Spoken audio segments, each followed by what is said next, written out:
Neste momento, convidamos para a mesa sobre os desafios da implementação da Política Nacional de Educação Digital no cotidiano escolar, a senhora Anita Stefani, diretora de Apoio à Gestão Educacional da Secretaria de Educação Básica do Ministério da Educação, o MEC, e a senhora Caterine Mechan, gerente de Estudos e Coalizões na Fundação Telefônica Vivo. Como mediador, convidamos o professor Micael Lopes da Silva, dirigente municipal de educação de Esperança, na Paraíba, e vice-presidente da região Nordeste e presidente da Seccional Paraíba.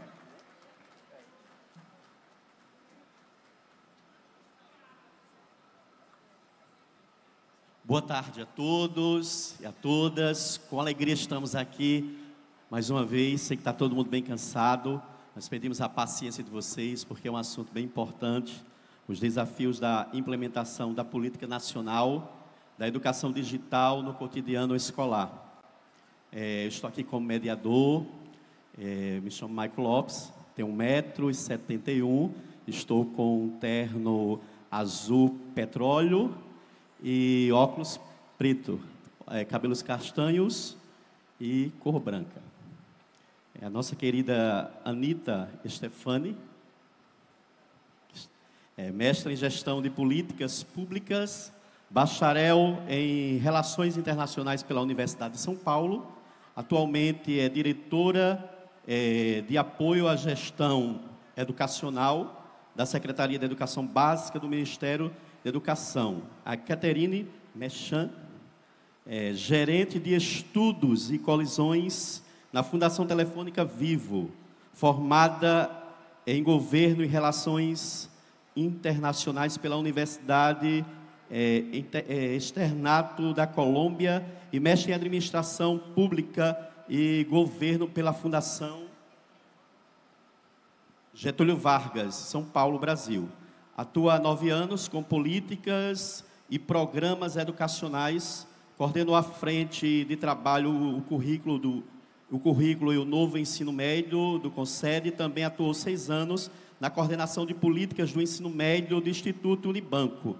Na Colômbia, foi assessora legislativa no Congresso e gestora de reparação territorial na Unidade para Atenção e Reparação Integral às Vítimas do Conflito Armado.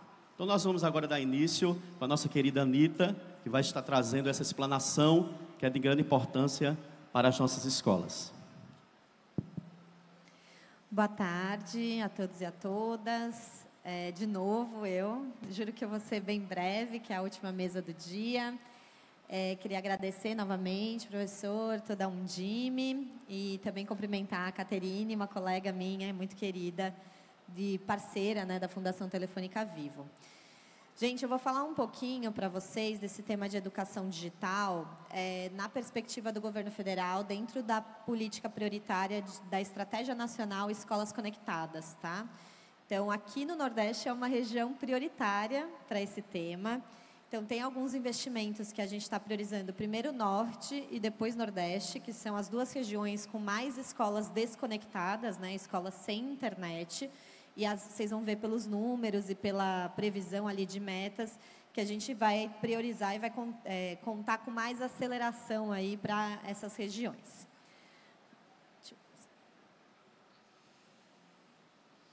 Bem, então os desafios da Política Nacional de Educação Digital, sempre que a gente fala de educação digital tem muitos nomes, né? Então a gente trouxe aqui um pouco de conceitualização para vocês e um resgate histórico.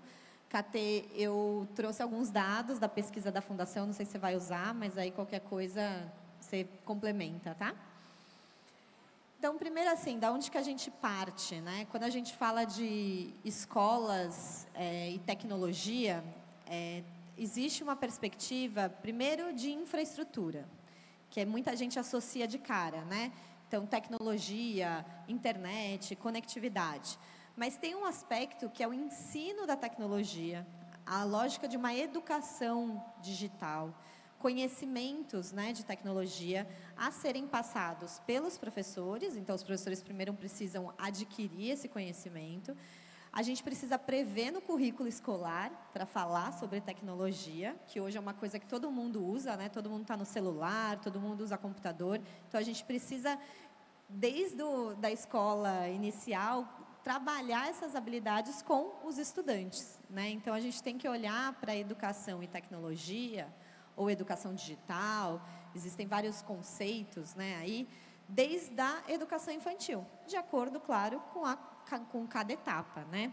Então, a Fundação Telefônica Vivo, junto com a Undime, fizeram algumas pesquisas, né, perguntando justamente para as redes municipais quais eram, em que ponto, em que nível que a incorporação do tema de tecnologia já estava nas escolas, tanto do ponto de vista de currículo, quantas redes já tinham adaptado seus currículos, já conseguiam introduzir, utilizar os conceitos de tecnologia na aprendizagem, também na formação de professores, tá? E aí vocês podem ver, ficou um pouco pequenininho aqui, mas a gente tem, a maioria das redes municipais que foram consultadas, trabalha esse tema de tecnologia e computação de maneira transversal no currículo, né? O que está tudo bem, né? Não existe uma obrigatoriedade de você ter uma disciplina, né, específica para isso. Algumas redes atuam dessa forma, mas na maioria, que eu imagino que seja o caso de vocês, aquelas que já trabalham com esse tema de maneira transversal.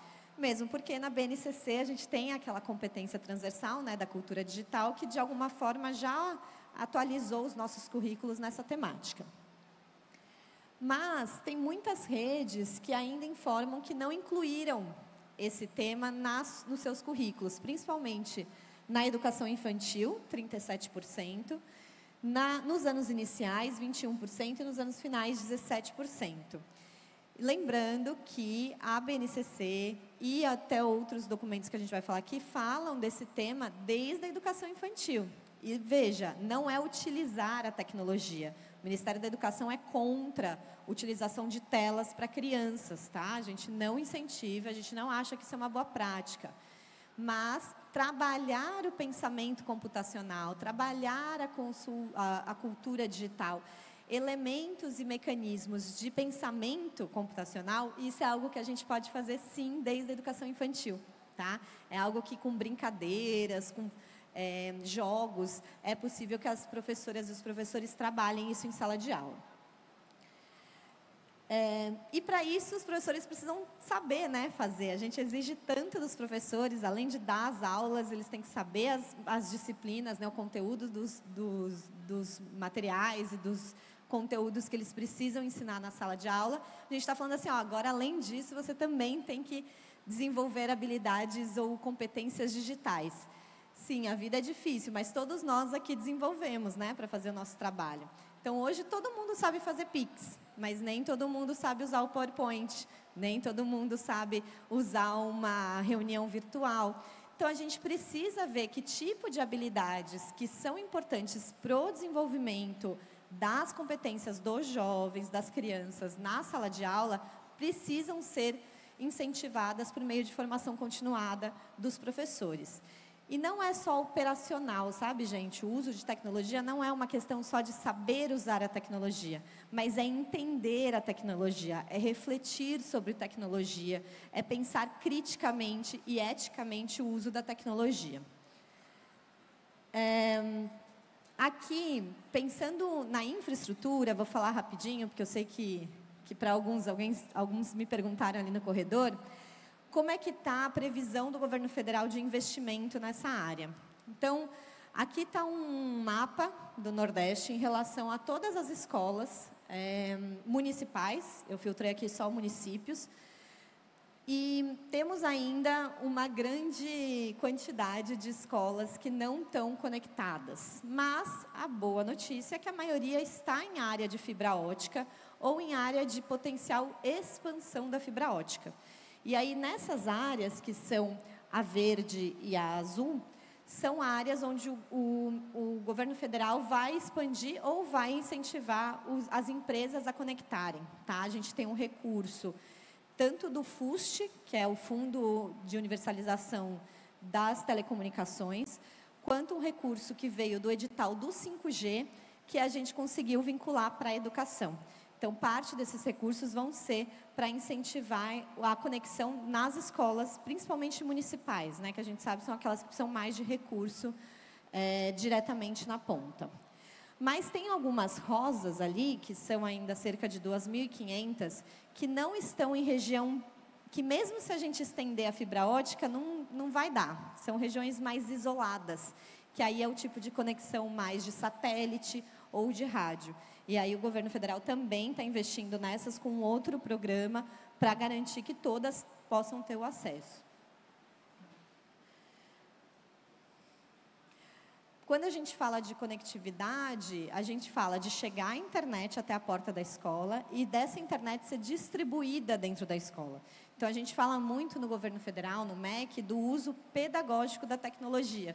Então, é poder ter a tecnologia disponível para utilização na sala de aula de acordo com o projeto pedagógico de cada professor. Pode ser que tenha professor que fala, eu quero usar um joguinho ali no celular com os meus alunos. Outro vai falar, eu quero mostrar um vídeo. E vai ter professor que vai falar, não, na minha aula agora, essa semana, não tem nada que envolva necessariamente tecnologia e internet. E está tudo bem, mas precisa estar disponível, né? Então, a gente entende, o governo federal, que a internet, a tecnologia, ela está como um serviço quase básico, obrigatório hoje em dia, sabe? A gente não aceita mais, ainda existe, mas a gente fica mais revoltado quando tem ainda escola sem banheiro, né? Escola sem algum tipo de função básica. A gente entende que a tecnologia, o acesso à conectividade, precisa ser um acesso básico, sabe? Que todo mundo possa utilizar isso da maneira que for importante. Aqui a gente está falando muito da parte pedagógica, mas vocês que são gestores, vocês sabem o quanto também faz muita falta ter conectividade, ter computador para a área administrativa da escola, né? Porque o gestor escolar precisa fazer o censo escolar, precisa comunicar com a sede, precisa fazer uma série de coisas que ter acesso à tecnologia e à internet também faz a diferença, tanto no trabalho pedagógico, quanto também no trabalho administrativo das escolas. Então, só voltando aqui, o compromisso na parte de conectividade do governo é, até o final de 2026, conectar 100% das escolas do Brasil. Para aquelas que já estão em fibra ótica ou estão em região de fácil expansão da fibra ótica, a gente tem um planejamento, né, um tipo de investimento. Para aquelas que são mais isoladas, né, que a infraestrutura é mais complexa, a gente também está olhando de uma outra forma, principalmente para questões satelitais e de radiofrequência. Mas a ideia é que todas tenham a oportunidade de ter à disposição a tecnologia e a internet para utilizar como achar melhor. Agora, falando especificamente da parte pedagógica, né? Não sei se todo mundo aqui sabe, vou fazer essa pergunta. Quem conhece o anexo de computação na educação básica da BNCC? Quem conhece a BNCC? Todo mundo, né? Então, gente, no finalzinho de 2022, o Conselho Nacional de Educação aprovou um anexo à BNCC, que é um complemento norteador de computação na educação básica. Só que o anexo ele não é opcional, não. Ele é obrigatório, que nem a BNCC. Só que como ele foi aprovado depois do processo que a gente já tinha feito toda a transformação curricular, né, todas as formações, o pró-BNCC, etc., muita gente sequer ficou sabendo desse anexo. Porque foi no final do governo, enfim, foi um contexto muito complicado, mas ele é um material importante e é um material muito qualificado. O que tem esse material? Está tudo no site do MEC, tá, gente? Ele fala sobre computação na educação básica e meio que organiza ali as competências, o que precisa ser desenvolvido nos estudantes da educação infantil até o ensino médio, em 3 grandes áreas ou 3 grandes categorias. A cultura digital, que mais ou menos a gente já conhece, porque ela era um eixo transversal ali da BNCC. O mundo digital e o pensamento computacional, tá? E aí, dentro desse material, ele tem ali uma lista de habilidades esperadas por etapa de cada estudante nesses 3 eixos. Então, é um material super importante.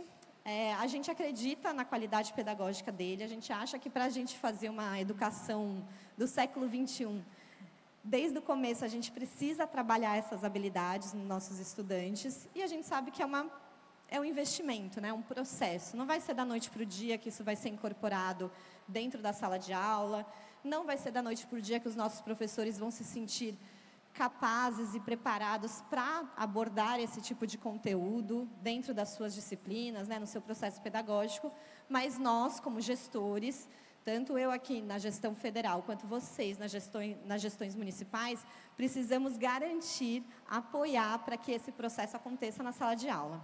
Tá? Então, como que a gente vai fazer isso? E mais um detalhe, né? A Política Nacional de Educação Digital, que foi aprovada no comecinho do ano passado, né, em janeiro do ano passado, ela também fala sobre isso. E na política, na PNED, se eu não me engano, acho que a Cate deve saber, ela trata até da educação superior, né? Ela fala sobre a questão da tecnologia na educação até a universidade. Mas nós que somos aqui da educação básica, damos esse zoom, né? O que precisa estar presente na educação básica quando a gente fala de educação digital. Então, é uma lei, tá? Essa Política Nacional de Educação Digital é uma lei, também não é opcional. Todo mundo tem que cumprir a lei. Então, a gente tem o anexo da BNCC, a gente tem a PNED, que é a Política Nacional de Educação Digital, e dentro dela se fala desses elementos, né, da aprendizagem, do que deve ser abordado na educação. Fala até um pouco mais, a PNED é um pouco mais ampla, mas basicamente coloca que é importante, sim, principalmente no ensino fundamental e no ensino médio, no caso da PNED, tratar do tema de tecnologia. Tá? E como eu falei, a BNCC, esse anexo da computação, inclui inclusive a educação infantil. Tá? O que eu queria trazer de reflexões para vocês, né? Primeiro, precisa pensar o tema de forma transversal, mas precisa ter consistência, precisa ter intencionalidade, né? A gente sempre fala da intencionalidade pedagógica. Esse assunto de quando não é responsabilidade de ninguém, não parece que é obrigatório, vamos fazer mais ou menos, aí não é feito, né? A gente sabe. Então, a gente precisa olhar para isso com um pouco mais de intencionalidade, de compromisso, repensar um pouco a forma como a gente fala de matemática hoje no mundo digital. Como que a gente fala de história? Como a gente ensina história considerando o mundo digital? Então, não é uma crítica ou uma demonização da tecnologia substituindo o analógico.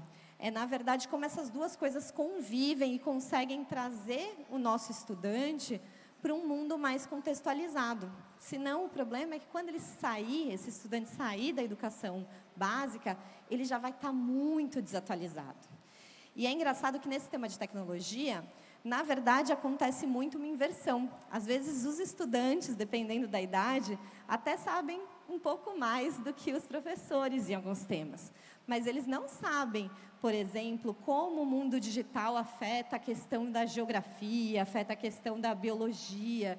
E aí, essa conexão entre o estudante, entre o professor, e como a gente trabalha isso junto, de forma dialógica, é super importante. E tem que ser construído de maneira intencional no currículo. Por isso, recentemente, o governo federal, como uma forma de incentivar para que isso seja feito de maneira mais intencional, foi aprovado na Comissão Interfederativa de Financiamento da Educação, a CIF, que é aquela comissão que se reúne para decidir as condicionalidades do VAR, do Fundeb. Né? Vocês estão sofrendo bastante, né, com as regras do Fundeb, entender todas as condicionalidades. Nesse ano, aquela condicionalidade 5, que é de alinhamento do currículo à BNCC, a gente vai começar, primeiro esse ano, só a monitorar. Quem que já está fazendo isso? Quem que já está incluindo no currículo a questão da educação digital? Mas a partir de 2025, ou seja, daqui a 1 ano e meio, né, no Fundeb de 2026, quando vocês forem receber o Fundeb em 2026, a gente vai cobrar para que haja essa intencionalidade pedagógica curricular da educação digital. Para isso, o Ministério da Educação vai fazer uma série de apoios, né? A gente vai construir documentos normativos, formação, seminários, para ajudar vocês nesse processo. Não chega a ser um novo Pro-BNCC, porque a ideia não é mudar os currículos, a gente acredita nos currículos e que vocês construíram, né, que estão sendo aplicados nas escolas, mas a gente entende que precisa dar essa atualizada, porque o anexo da BNCC, né, de computação básica, que eu comentei, ele foi aprovado depois que vocês já tinham feito o processo dos novos currículos. Então, é quase como se a gente tivesse que dar uma revisada ali e incluir um novo elemento de maneira um pouco mais intencional para os nossos alunos, tá? Então, transversalidade e consistência, né? A gente olhar disso de forma muito intencional. Olhar para todas as etapas de ensino, e aí eu falo em especial para a educação infantil, porque no ensino médio, acho que as pessoas já associam mais naturalmente, né, a questão do jovem com tecnologia e tal. Mas mesmo no início ali, na educação infantil e no início dos anos do fundamental, é muito interessante trabalhar com esses conceitos de tecnologia, de competências digitais, de pensamento computacional. Desenvolver isso desde o início é muito interessante. E, de novo, aqui não é nenhum momento, a gente está falando de dispositivo, a gente não está falando de uso de tela, tá?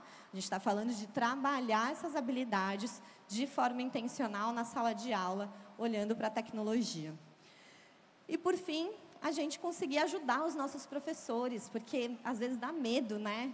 Usar a tecnologia na sala de aula. Você fala, eu vou fazer um negócio achando que eu vou ajudar meus alunos, e aí eles começam a se dispersar, vai para conteúdo proibido, enfim. A tecnologia, a internet, às vezes foge do nosso controle, não é mesmo? Mas está tudo bem. A ideia é que a gente consiga capacitar os professores, ajudá-los, né, nessa formação continuada, a terem mais ferramentas para lidar com essa questão da tecnologia, tá? E fazerem isso de maneira intencional. O Escolas Conectadas, que é a estratégia do governo para ajudar vocês nesse tema, ela está organizada nesses 6 eixos, né? Eu falei um pouco da parte de infraestrutura, de conectividade, essas são as nossas metas institucionais, mas também tem todos os eixos pedagógicos, tá? Infelizmente, por conta do tempo, eu não vou conseguir passar por cada um desses eixos no individual, mas no slide, que eu vou deixar aqui para um Jimmy, que vai ficar no site, para cada um desses elementos, para cada uma dessas dimensões, tem um detalhamento do que o governo federal vai fazer. E eu também vou estar no atendimento. O Damião, cadê o Damião? Levanta aí, Damião. O Damião é da minha equipe, ele é da área de tecnologia, está lá no atendimento. E ele pode tirar dúvidas para vocês, tá? De vocês hoje e amanhã ainda. E a gente está sempre à disposição, tudo está no site do MEC. O que eu queria trazer, principalmente, é fazer um convite para vocês. A gente iniciou semana passada, dia 7, um ciclo de seminários sobre educação digital. Eles são todos transmitidos online. Vão ser 5, acho que vão ser 5 até o final do ano. E a gente vai trazer especialistas para discutir educação digital na educação básica, tá? E aí, a partir dessas discussões, a gente vai sistematizar e vai virar um documento norteador para vocês poderem usar e ajudar na transformação curricular de cada rede. Além disso, na parte de formação dos professores, a princípio, a gente tem o AvaMEC, né? Acho que vocês conhecem, aquela plataforma de cursos gratuitos do MEC.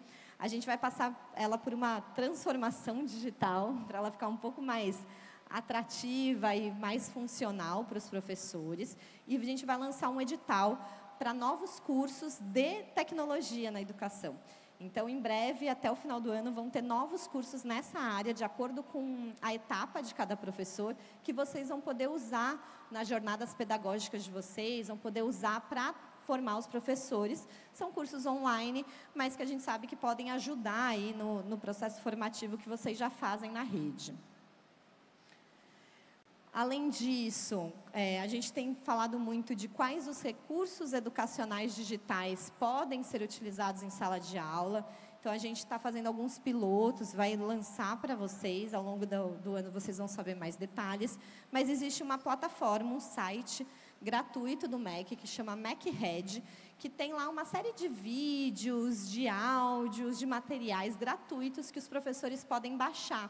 E aí o professor pode buscar o conteúdo de acordo com a disciplina, com a competência da BNCC que ele quer trabalhar. E é tudo ali, tem mais de 100 mil, 400 mil recursos educacionais digitais disponíveis lá, tudo de forma gratuita. E o MEC vai continuar incentivando isso para apoiar vocês nesse processo, principalmente junto aos professores, tá? Da conectividade, aqui eu já falei, vou passar rapidinho. Como eu comentei, a partir de esse ano a gente vai perguntar para vocês como que está a questão da educação digital no currículo. E ano que vem a gente vai cobrar que haja um alinhamento, né, uma integração melhor desse tema nos currículos. E ao longo desse ano a gente vai produzir esses materiais, a gente vai apoiar com formação. Mas é importante vocês já ficarem isso no radar, porque isso vai afetar o seu Fundeb lá em 2026. Tá? Então, ainda está longe, mas não deixem para a última hora. Eu acho que é o próximo tema de adaptação curricular que é importante estar no radar de vocês, é educação digital. Tá? Então, a gente vem sugerindo, inclusive, que seja tema das jornadas pedagógicas, né, das formações de início de ano, início de semestre, para já começar esse processo formativo mais intencional. Aqui está o cronograma dos seminários que eu comentei com vocês, que vão ser online, gratuitos, né, gravados no site, no YouTube do MEC, e que depois vão ser todos sistematizados e vão virar uma orientação curricular para apoiar as redes, principalmente redes municipais, que queiram utilizar, queiram adaptar seu currículo para isso. E um convite, amanhã, a gente vai ter uma oficina aqui no Fórum da Undime, das 15 às 17, com 2 especialistas em educação digital, na formação de professores. E aqui vai ser interessante para vocês já sentirem um pouquinho o que a gente está falando, né, com um pouco mais de detalhe do que eu trouxe, que vai precisar, de alguma forma, estar refletido aí, pelo menos daqui a 1 ano e meio, no currículo de vocês, nas práticas pedagógicas dos professores. A gente está prevendo fazer reconhecimento de práticas que já utilizam a tecnologia, já tratam desse tema de educação digital nas redes municipais, para valorizar e reconhecer, e também formas de apoiar diretamente o professor, como eu falei, com cursos e com outras formações. É isso, muito obrigada, gente. Obrigado, professora Anita. E já fiquem preparados para, depois da fala da Caterine, 3 perguntas. Então, já vão se preparando aí para fazer. Eu mesmo já tenho uma pergunta aqui preparada para fazer para a Anita. Agora eu passo para a nossa querida Caterine, que vai estar fazendo a sua explanação. Boa tarde a todos. Muitíssimo obrigada pelo convite ao Undime. É muito bom ver o MEC tão atuante, ver tantas ações e propostas. O nome da mesa são desafios e eles trouxeram várias soluções e vários caminhos. Então, acho que é super importante destacar isso. Sobre a Fundação Telefônica Vivo, bem rapidinho, falar que a Fundação Telefônica faz parte do investimento social da Vivo. O foco da Fundação é apoiar a educação pública.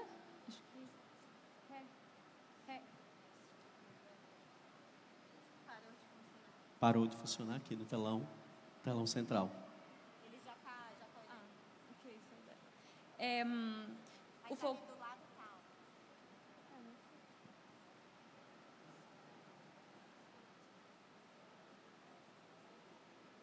Eu vou continuar aqui para não perder aqui o tempo. Tá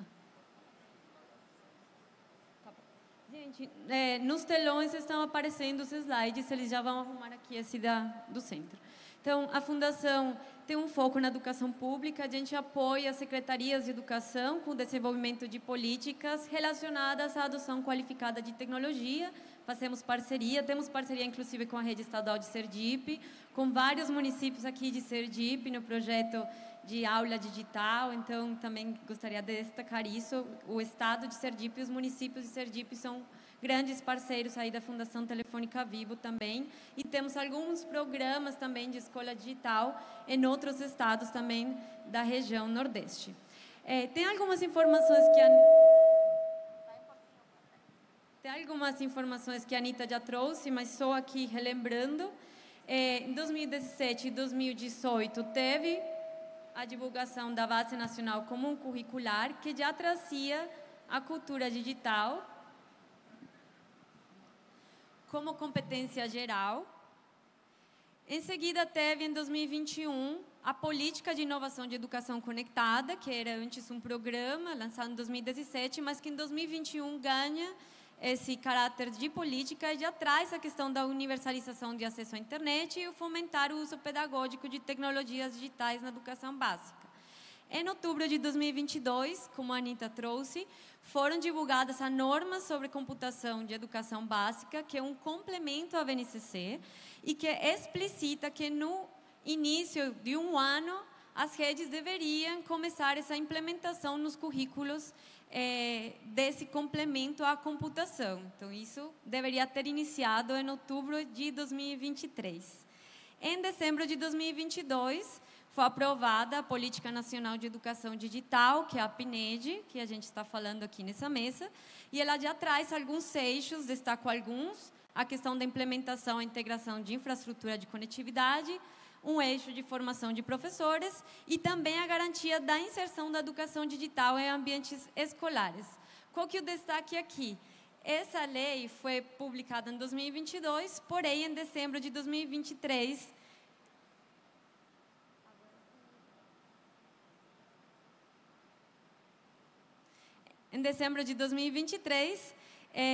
teve um veto do Congresso e voltou, então, a questão de que a educação digital tem que ser um componente curricular do ensino fundamental e do ensino médio. Então, eu vou entrar um pouco mais no detalhe, mas acho importante contextualizar que a própria PNED está trazendo essa obrigatoriedade. E, por fim, em setembro de 2023, já teve esse lançamento da Estratégia Nacional de Escolas Conectadas, que é uma forma de concretizar vários dos aspectos que ficaram na própria Política Nacional de Educação Digital. Então, esse é um contexto, um marco legal e normativo para trazer também para todos de onde vem essa questão da Política Nacional de Educação Digital. E quais que são os principais desafios para garantir essa educação digital no cotidiano escolar? Em primeiro lugar, queria destacar incorporar o complemento à BNCC sobre computação nos currículos, que a Anitta já trouxe também alguns desses pontos, eu vou entrar também no detalhe. A formação de professores a partir desses currículos. Claro que a questão de implantação e integração de infraestrutura de conectividade para fins educacionais é ainda um desafio. E, por fim, também a questão do desenvolvimento de competências digitais de estudantes. Aí eu vou entrar em cada um deles. Em relação à questão de incorporar o complemento da BNCC dentro dos currículos, tem dentro da norma da computação, dentro do complemento, já estava indicada que esse complemento ia ser implementado de forma transversal, ou seja, a educação digital seria transversal aos currículos. E também estava explícito que o início dessa implementação era outubro de 2023. Porém, tem a Política Nacional de Educação Digital, que traz que deve ser um componente curricular. Então, vejam, a gente tem as normas da computação trazendo que pode ser de forma transversal, só que depois a Política Nacional de Educação Digital traz que tem que ser um componente curricular. Como essa aí é uma norma que tem que ser ainda regulamentada pelo Conselho Nacional de Educação e homologada pelo MEC, então estamos aguardando essa normatização, essas indicações, porque tem vários desafios para isso. Começando pela alocação de professores. Ter um componente curricular específico por escola significa um professor também que possa dar conta desse novo componente curricular. Mas tem questões de carga horária também, tem questões financeiras, então tem vários aspectos que devem ser olhados para, de fato, garantir a questão do ensino da computação como um componente curricular específico. E aí a Anitta mencionou alguns dados, mas a gente fez uma pesquisa no ano passado, junto ao Undime. Gostaria de agradecer a todos que aqui responderam, porque teve um número de respondentes bem alto. 21% das redes municipais ainda não têm o ensino de tecnologia e computação nos currículos dos anos iniciais, do fundamental.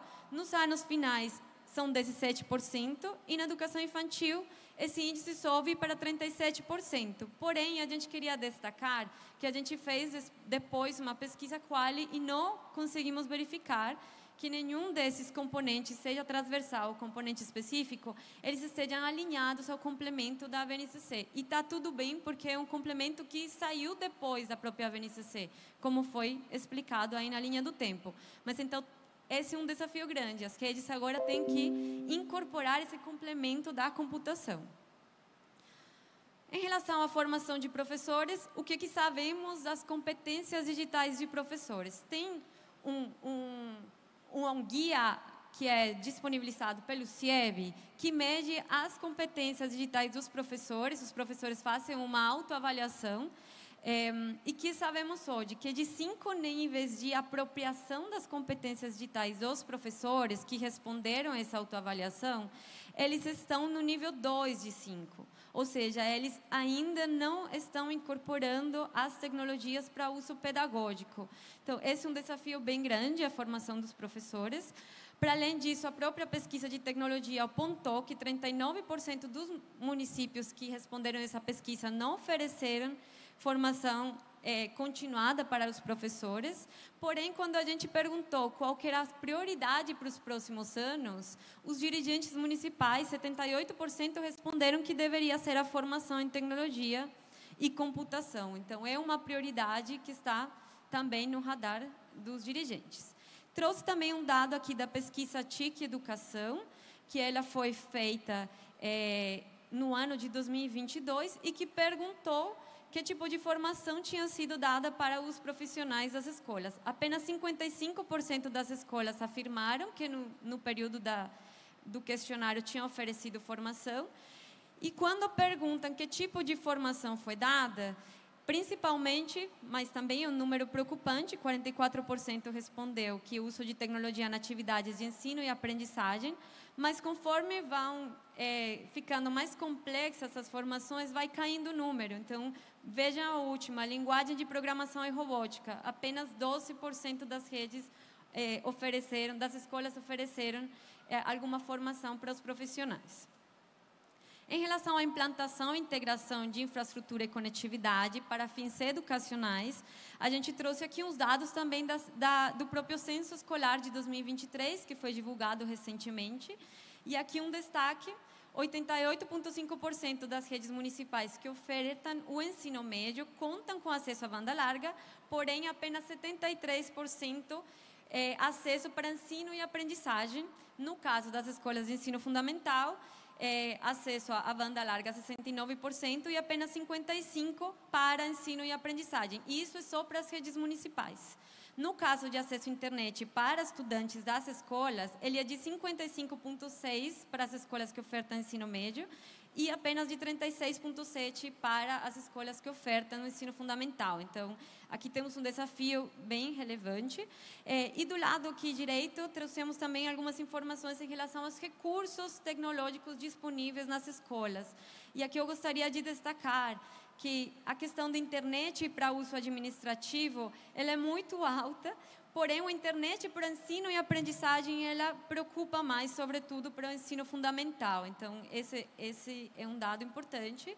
E complementando aqui com a pesquisa também do CETIC, que avaliou o uso de tecnologias de informação nas escolas brasileiras no ano de 2022, vejam aqui na coluna de presença de computadores e acesso à internet por dependência administrativa. No caso do municipal, a gente tem que as escolas, 83% possuem acesso à internet, porém, para acesso dos alunos com computador, cai para 43%. Então, esse é também um desafio bem relevante. O último desafio aqui que a gente elencou é o desafio de desenvolvimento de competências digitais de estudantes. Hoje, o Brasil não conta com uma avaliação de competências digitais de estudantes. Porém, tem alguns dados que a gente consegue levantar por percepções ou respostas dos próprios alunos via a pesquisa do CETIC. Então, em geral, os usuários da internet entre 11 e 17 anos, eles reportam que sabem fazer, que têm habilidades consideradas mais operacionais, por exemplo, se conectar a uma rede de Wi-Fi, verificar quanto dinheiro gastou com algum aplicativo, cai um pouco, mas tem mais habilidade em relação a essas questões mais operacionais. Porém, quando a gente vê os dados sobre habilidades informacionais, por exemplo, saber escolher que palavra usar para fazer uma busca, por exemplo, no Google, vejam quanto vai caindo essa porcentagem de jovens que respondem que é muito verdade, que sabem escolher uma palavra. Ou, por exemplo, habilidades mais criativas, se sabe diferenciar um conteúdo que é pago, que é patrocinado online, essa porcentagem também vai caindo. Então, vejam como as habilidades, elas, conforme vão se complexificando, os estudantes vão respondendo que tem menos domínio. E mais um resultado também sobre isso, foi publicado também uma pesquisa da Organização para a Cooperação Econômica, para mapear se os estudantes eles tinham habilidades para distinguir entre fatos e fake news. E a porcentagem de estudantes brasileiros de 15 anos que responderam isso, eles responderam que só apenas quase 7 de cada 10 não conseguem diferenciar. Então, 7 de cada 10 estudantes que responderam essa avaliação reconhecem que não sabem distinguir entre fatos e fake news. Aqui do lado direito tem também um gráfico, também de um estudo da OCDE, que não fala das competências específicas de educação, mas que eu acho que traz uma informação muito relevante em relação ao Brasil, comparado com os outros países da OCDE. Isso aqui é para a população em geral, não apenas para a educação. Mas vejam como o Brasil está no último lugar em relação a competências mais avançadas, competências intermediárias e competências básicas. Então, não temos uma avaliação de competências digitais de estudantes, porém, sabemos e tem alguns indícios em outras avaliações de que as competências dos estudantes, elas não são desenvolvidas ou elas são apenas mais básicas para um uso, por exemplo, mais básico da internet. Aí eu queria finalizar trazendo alguns fatores de indução. Por que é importante olhar também para além da importância que tem a tecnologia no uso cotidiano da escola, e a Anitta já trouxe também alguns deles, a gente trouxe aqui um destaque. O PISA de 2025, que é o exame internacional que os estudantes de 15 anos eles realizam, ele já vai avaliar o domínio aprender no mundo digital. Então, isso aí está no radar. Também o INEP criou recentemente, no final de janeiro, um GT do novo IDEV, já apontando para a revisão desse IDEV para um alinhamento da avaliação à VNCC e, de novo, complemento da computação é VNCC. Ele só foi divulgado depois, mas ele é um complemento à VNCC e precisa ser implementado e avaliado. Finalmente, e também já foi trazido pela Anitta, uma das condicionalidades para a complementação do VAR, do Fundeb, é que os referenciais curriculares devem estar alinhados à VNCC. Então, esses são alguns fatores de indução que nos próximos meses, anos, já vão incidir e vão impactar também, para que vocês considerem da relevância também, para além da importância da temática, né? A gente, na Fundação Telefônica, desenvolveu alguns materiais de apoio. Então, deixei aqui o QR Code. A gente fez um guia de implementação do complemento à VNCC. É um guia com os primeiros passos sobre as dimensões que devem ser consideradas para para iniciar essa implementação do complemento à VNCC. Então, ele está disponível no site da Fundação, mas aqui também está o QR Code. Vou deixar também aqui os slides. E também a gente está elaborando aqui, está fazendo dentro da Fundação Telefônica Vivo, em parceria com o BID e com o CETIC, webinários sobre avaliação de competências digitais. Então, aqui nesse QR Code, vocês acham uma landing page com todas as informações dos webinários. A gente teve um primeiro webinário sobre os nativos digitais e o mito dos nativos digitais. Uma das conclusões que a gente também tirou desse webinário é que mesmo que os jovens e as crianças nasceram na era digital, não necessariamente por terem nascido na era digital têm as competências digitais. Então, nesse webinário que ficou gravado também, tem vários destaques, informações sobre as habilidades dos estudantes que são, de fato, consideradas para dizer que um estudante tem competências digitais. Então, convido vocês para acompanhar essa série de webinários também que estão sendo conduzidos. E a Undime também está ajudando a divulgar aí essa ação. Então, gente, gostaria de agradecer muitíssimo pela atenção de todos vocês. Eu acho que tentei aqui trazer todos os desafios de forma bem sucinta, mas gostaria de me colocar à disposição para dúvidas ou para qualquer conversa em relação a esta temática. Muito obrigada. Nós que agradecemos, Caterine, por sua explanação e queremos abrir para 2 perguntas. Podem levantar. Atrás tem um professor. Alguém pode levar o microfone? O professor quer vir aqui à frente? Ali atrás. Tem mais outra?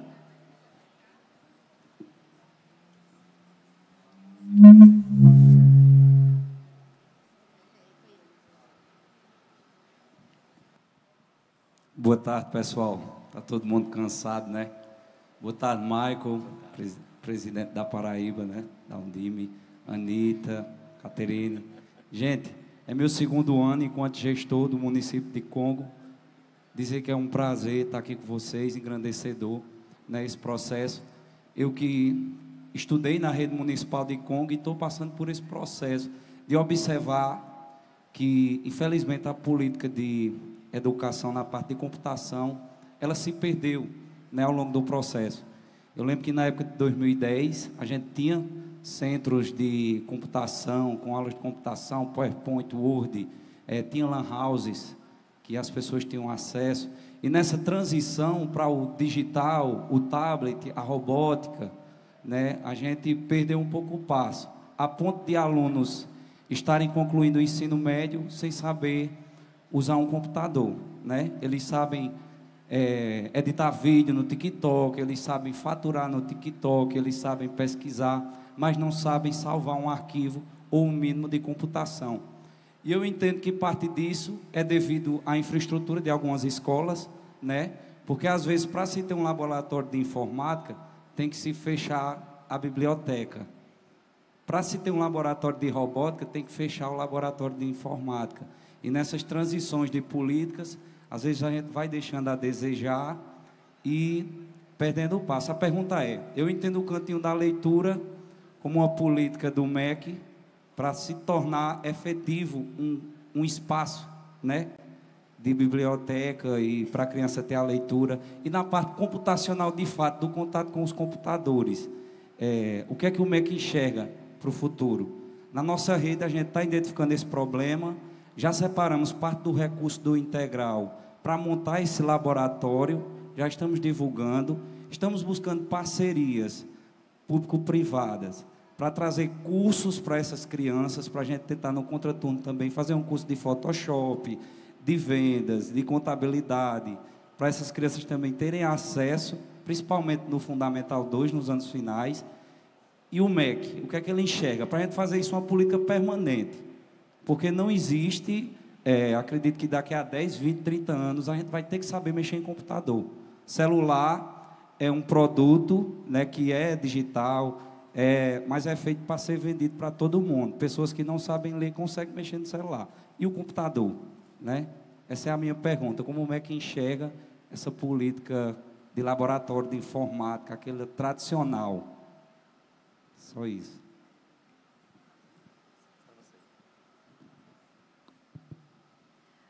Esqueci seu nome, desculpa.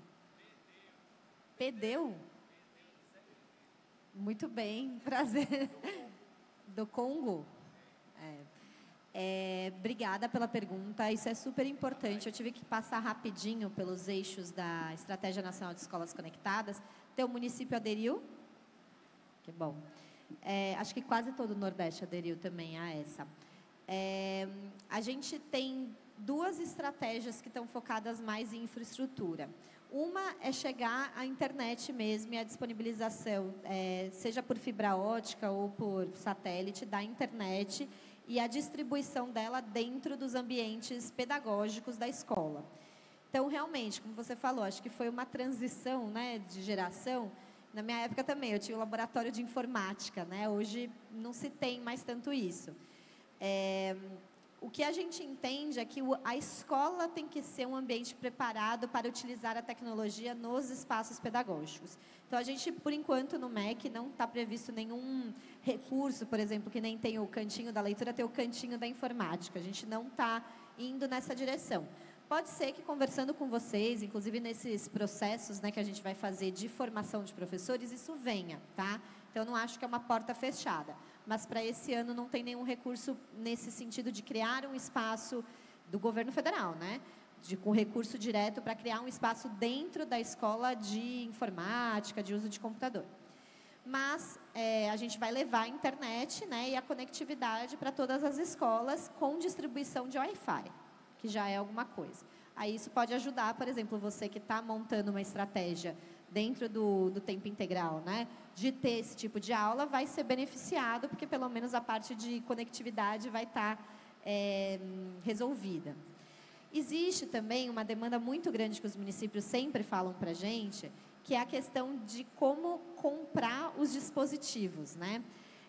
E aí o FNDE, a gente está nesse momento fazendo uma ata de registro de preços nacional de 9 tipos de dispositivos eletrônicos, né? Computador, tablet, notebook, TV, projetor, são 9 tipos assim, de equipamentos e dispositivos eletrônicos. A gente enviou, inclusive, sexta-feira, um ofício para a Undime, então todos vocês vão receber, todos os dirigentes municipais vão receber, pedindo para vocês informarem qual que é a demanda de vocês de dispositivos eletrônicos. Demanda real, gente, não façam a lista do desejo do par.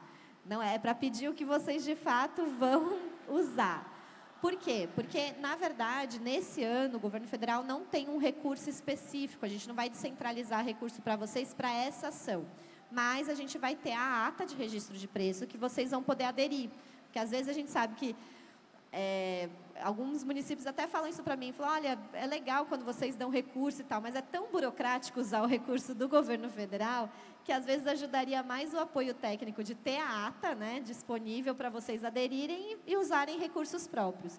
Então, esse ano, até o meio do ano, é um compromisso da presidente Fernanda, da FNDE, vai ter uma ata de registro de preços desses 9 tipos de equipamentos e vocês vão poder aderir.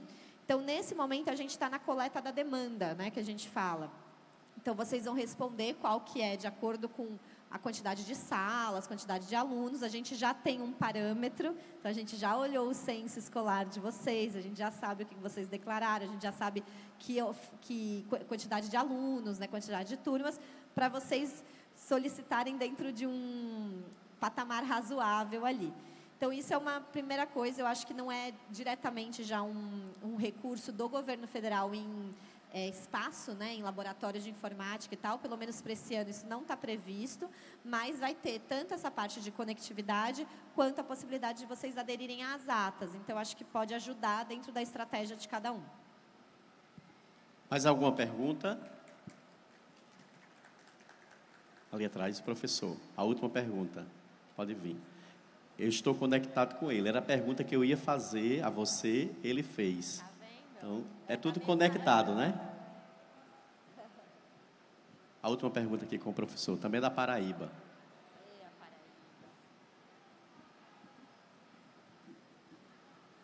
Boa tarde a todos.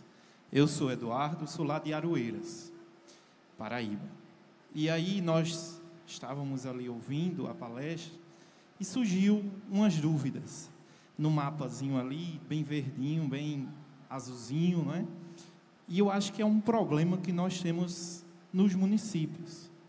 A empresa vai lá, coloca a internet e some, certo? Sumiu.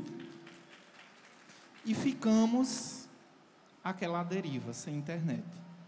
Quando o programa vem, né, recebemos o PDDE conectado, que algumas escolas e alguns municípios têm problema por conta de prestação de contas de prefeitos anteriores, gestão anteriores, e muitas escolas não recebem o programa. E aí a gente pede ao pessoal da Undime, do MEC, que quando fechar esses acordos, vejam a possibilidade da empresa dar uma atenção maior, porque a maioria das escolas não recebe o PDDE conectado. A maioria das escolas, elas são fornecidas pelas secretarias e pelos prefeitos. E aí a gente vê que tem o recurso, a gente vê que a escola, ela está ali apta a receber a internet de qualidade. E aí, visando aqui, eu estou dizendo porque o nosso município, a maioria das escolas, ela tem o roteadorzinho que ele serve lá só de visão. A empresa instalou e a gente fica. Para quem a gente liga? A gente liga, pede a assistência técnica e nada de assistência técnica. Então, assim, é um pedido que eu venho fazer. Eu acredito que a maioria dos municípios, eles estão passando por esse processo, que quando for fazer, que tenham uma assistência a esses municípios. Porque, assim, a internet está lá, parecendo que tem internet. Mas quando a gente entra, acontece o que aconteceu aqui com o slide, cai. Eu disse às meninas ali atrás, caiu a internet, é o que acontece nas nossas escolas, tá certo? Então, a gente gostaria de saber, a minha pergunta é, a implantação, qual seria a implantação de uma fiscalização, certo?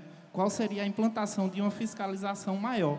E um canal que a gente possa ligar e que tenha esse acesso e que resiste, não é isso? O nosso pedido e que a gente possa cobrar e fiscalizar. Obrigado. Então, só temos a agradecer. Eu creio que você vai se posicionar. Pode? Vou ser breve. Obrigada, Eduardo. Obrigada. Esse ponto é muito importante, né? A gente, a PIEC, pelo PDDE, a gente beneficiou ano passado 98 mil escolas. É bastante, assim, se você pensar a quantidade de escolas do Brasil. Mas o recurso é bem pequeno, né? Cerca de uns R$3.000 por escola. A gente fez uma pesquisa e viu que metade das escolas usa esse valor que recebe justamente para pagar a conta da internet, né? Então, a gente entende que às vezes é quase o custeio ali, né, desse serviço. Mas não pode usar para outras coisas, né? Fica a critério de cada escola, mas dentro desse tema de tecnologia. Nesse programa das escolas conectadas, a gente tem um desafio muito grande, gente, que o serviço de telecomunicações no Brasil, ele é privado, né? A gente não tem uma empresa. A única empresa pública que a gente tem dessa área é a Telebrás, que é a que faz os satélites, o GESAC. E a gente vem conversando com a Telebrás, para aqueles que têm, eu não sei se tem aqui algum município que tem satélite GESAC. Eu já fui em escola que tinha, e eu sou a primeira a reclamar da qualidade do GESAC.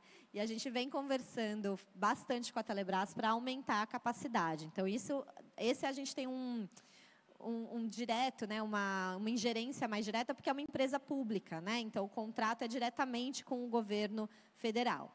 Agora, as empresas privadas, a gente tem uma dificuldade muito grande mesmo de conseguir fazer com que, além deles oferecerem o serviço, né, porque faz parte das contrapartidas, né, faz parte ali das obrigações legais que eles têm pela exploração, né, da frequência de internet no Brasil, de manutenção, né? Então, as grandes empresas, a Vivo, a Claro, tem a TIM, né? Acho que tem mais uma que são 4 grandes, né, no Brasil, e tem muitos pequenos provedores de internet, que principalmente aqui, por exemplo, Norte e Nordeste, às vezes são mais efetivos até do que essas grandes empresas, né?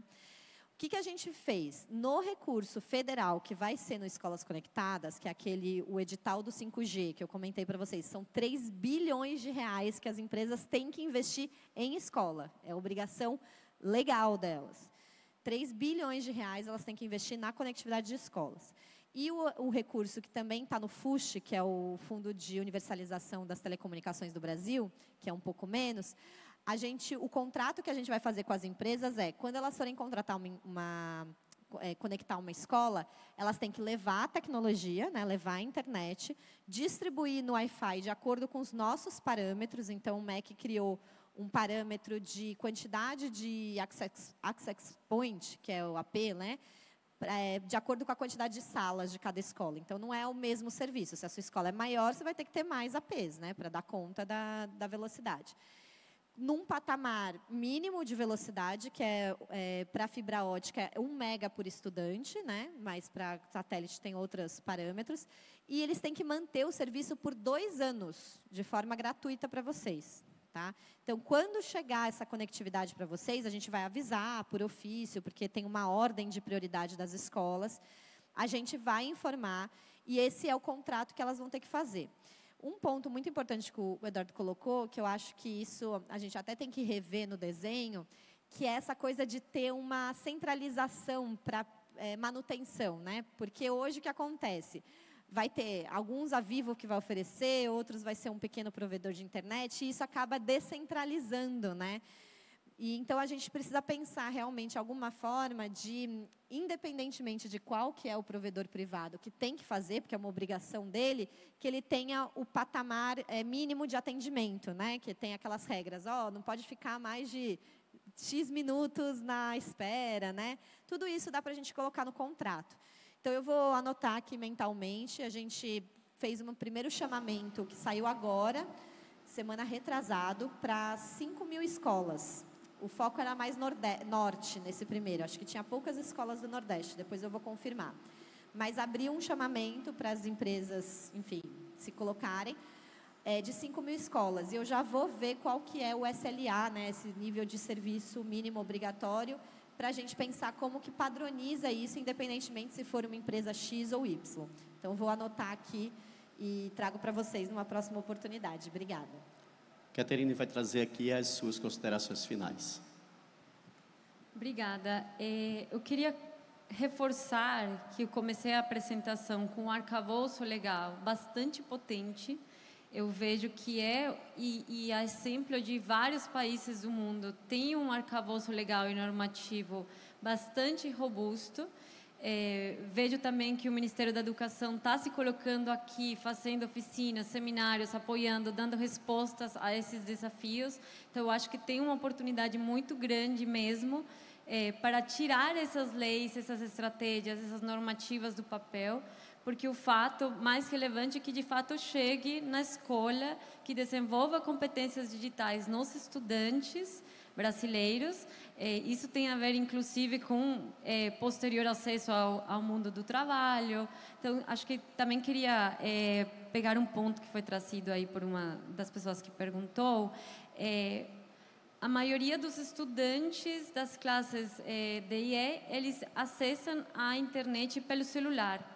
Só que o celular, ele não desenvolve competências digitais, por exemplo, o uso do Excel, softwares, uso de plataformas que são essenciais para a inclusão, por exemplo, no mundo do trabalho. Então, temos um desafio bem grande, mas eu vejo uma potência enorme nas estratégias, nos projetos e todos os programas que o MEC está fazendo, e acredito que esse é o caminho que o Brasil tem potência para, de fato, virar essa referência no mundo em inclusão digital dos seus estudantes. Queria agradecer pelo convite a todos.